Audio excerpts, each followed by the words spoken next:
Have you ever thought about how an arrogant, spoiled bully could transform into someone entirely different? What if the character you once despised was actually one of the most complex and tragic figures in the entire story? In today's video, you will find out how Draco Malfoy, the infamous Slytherin, changed in ways no one expected. At first glance, Draco Malfoy is nothing more than a snobbish, cruel, and entitled boy. Throughout most of the series, he seems like nothing but a nuisance, petty, jealous, and weak. Tom Felton brought him to life so well that it was easy to hate him, but beneath the surface, Draco was never just a typical antagonist. His journey was long, painful, and filled with moments of doubt, fear, and forced choices. He had to question everything he was taught, break free from generations of Malfoy legacy, and ultimately become his own person. Unlike Harry, who was shaped by love and friendship, Draco changed despite everything and everyone around him. That's what makes his transformation so fascinating. Today, we'll trace Draco's path from a privileged heir to a reluctant Death Eater, and finally, to a man who left his past behind. Draco was born into one of the wealthiest and most powerful pureblood families, the Malfoys. His mother, Narcissa, came from the esteemed Black family, further cementing his noble status. From the moment he could understand words, he was told he was special. He was the only child, the heir to the family's name and fortune. It was both a privilege and an immense pressure. He had to live up to the expectations of his ambitious and proud father, Lucius Malfoy. Lucius was everything to Draco, a role model, a figure of strength, and the person who shaped his beliefs. Prejudice, arrogance, disdain for Muggleborns, all of it was absorbed from his father. Even before Hogwarts, Draco was well versed in the politics of the wizarding world. He knew about Voldemort, his father's ties to the Dark Lord, and the legend of the boy who lived. From an early age, Draco surrounded himself with the children of Death Eaters, preparing to carry on his family's legacy. But he had no idea just how much his world would shatter in the years to come. As expected, Draco was sorted into Slytherin, like generations of Malfoys before him. He was intelligent, disciplined, and had no trouble with academics. But his biggest weakness was his pride, and Harry Potter became the source of his deepest resentment. At first, Draco tried to befriend Harry, hoping to pull him into the right crowd. Lucius had expected Potter to become a powerful dark wizard, possibly even Voldemort's successor. But Draco quickly realized his father was wrong. Harry wasn't interested in pure blood superiority or Slytherin ideals. And that rejection stung. From that moment, Draco's hatred for Harry burned strong. He envied everything about him, his fame, his talent, and the way people adored him. While Draco was raised to believe he was superior, he was constantly overshadowed by Harry. That bitterness grew as the years passed. Deep down, Draco knew he wasn't like Harry. He wasn't brave. He wasn't a hero. He could torment weaker students, but when faced with true danger, he was a coward. He hated that about himself, and nothing exposed his fears more than his duels with Harry. Each time, he lost. Meanwhile, Lucius Malfoy was working behind the scenes to gain more power. He orchestrated events to remove Dumbledore, reopened the Chamber of Secrets, and later rejoined Voldemort when the Dark Lord returned. Draco idolized his father and felt pride in his family's influence until everything went horribly wrong. Lucius Malfoy's downfall was swift and brutal. His attempt to capture Harry ended in disaster, and he was sent to Azkaban. Draco, once the proud heir of an untouchable family, was suddenly the son of a disgraced criminal. The Malfoy name was tarnished. Voldemort saw an opportunity to punish Lucius and tighten his grip on the Malfoys. He gave Draco an impossible task: kill Albus Dumbledore. It was a death sentence, a mission designed for him to fail. But Draco had no choice. Desperate to prove himself, he tried everything. Poisoning cursed objects and finally a direct ambush. But when the moment came, standing face to face with Dumbledore, wand shaking in his hands, Draco realized something terrifying. He wasn't a killer, he couldn't do it. Instead, it was Snape who cast the fatal spell. Draco lived, but his fate was sealed. He was now a Death Eater in name only, caught in a nightmare he couldn't escape. Voldemort had no real use for the Malfoys. Their mansion became his headquarters, their status reduced to servants and pawns. Draco saw firsthand the horror of the Dark Lord's rule.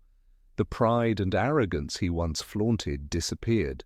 His first true act of defiance came when Harry, Ron, and Hermione were captured and brought to Malfoy Manor.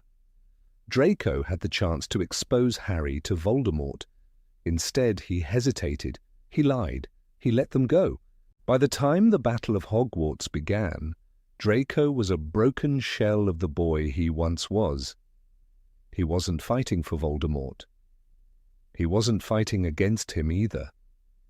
He was lost, trapped between fear and guilt. In the end, it was Harry who saved Draco's life. Twice.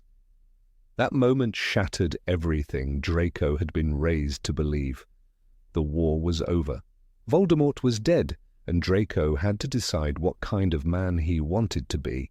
Draco Malfoy was given something few Death Eaters ever got, a second chance. The Malfoys had abandoned Voldemort at the last moment, and because of that, they were spared from Azkaban. For the first time, Draco saw the truth. His father's beliefs had led their family to ruin. He no longer hated Harry. There was no point. The war had destroyed too much already. He married Astoria Greengrass, a woman who, like him, had grown disillusioned with pure blood supremacy. They raised their son, Scorpius, to be different from past generations of Malfoys, kinder, more open, and free from the weight of old prejudices. Draco never became a hero. He never sought redemption. But he did something just as powerful. He changed. And that is why, out of all the characters in Harry Potter, his journey remains one of the most remarkable. Draco and Harry were never meant to be friends. From the moment they met in Madame Malkin's robe shop, there was tension between them. Draco spoke with arrogance, mocking Hagrid and hinting at the importance of blood status. Harry, who had just discovered the magical world, instinctively rejected him. When Draco extended his hand in friendship, it was already too late. "I think I can tell the wrong sort for myself, thanks," Harry said, choosing Ron over Draco. That single moment set the stage for their rivalry. At Hogwarts, their enmity only grew. Draco's father had taught him that blood purity mattered, that Muggle-borns were beneath him. Harry, raised by Muggles, saw the world differently. He despised prejudice. Their fights were constant, on the Quidditch pitch, in the corridors, even in the Great Hall. Draco's need to prove himself and Harry's instinct to stand against injustice made them natural enemies. Their interactions were filled with insults, hexes, and bitter competition. But was there ever a chance for peace? The war changed everything. Draco was no longer a boy picking fights at school. He had seen fear. He had felt helplessness. Voldemort had taken his home, his family, and his future. When Harry was captured and brought to Malfoy Manor, Draco had a choice. He could have easily confirmed Harry's identity, but he hesitated. "I don't know," he said, looking at Harry with something close to fear. That was the first real sign that Draco wasn't the same person anymore. Their final real confrontation was in the Room of Requirement. Draco, along with Crabbe and Goyle, had gone after Harry, but things spiraled out of control. The fire raged, and Draco was about to be consumed, By the flames, Harry saved him. "If we die for them, I'll kill you, Harry," Ron had shouted. But Harry didn't hesitate. Despite everything Draco had done, despite years of cruelty, he reached out and pulled him to safety.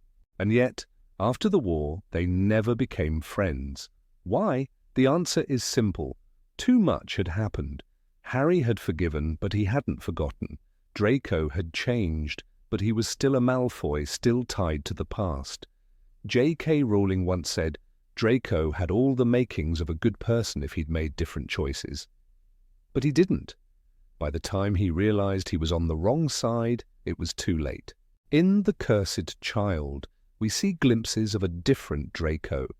He is a father now, devoted to his son, Scorpius. He no longer believes in blood purity. He speaks to Harry without hatred. But there is still a distance. They are civil, but not close. It is their sons, Albus and Scorpius, who bridge the gap that their fathers never could.